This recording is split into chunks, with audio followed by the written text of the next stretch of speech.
Dalawang kabaong ang nakita nakahambalang sa North Luzon Expressway kagabi.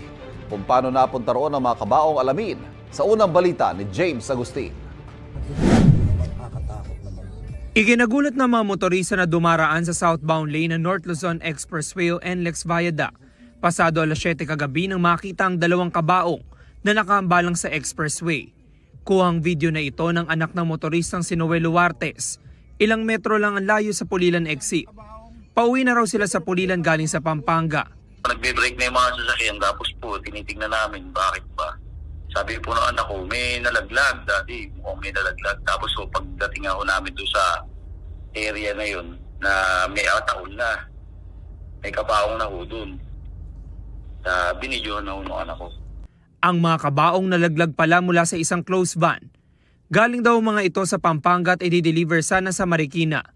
Natamaan pa ng kabaong ang bumper ng isang SUV na nakasunod noon sa closed van. Ang driver ng SUV ang humingi ng tulong sa NLEX hotline para marespondihan ng insidente. Pagkahulog po, nakaiwas po talaga ako. Pero feel ko yung debris po nung nahulog na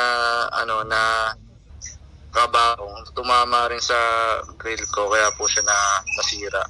Nagkaareglo naman ang dalawang panig at nabayaran na raw ang pinsala na naidulot sa SUV. Ito ang unang balita. James Agustin para sa GMA Integrated News. Kapuso, huwag magpapahuli sa latest news and updates. Maging una ka sa balita at mag-subscribe sa YouTube channel ng GMA Integrated News.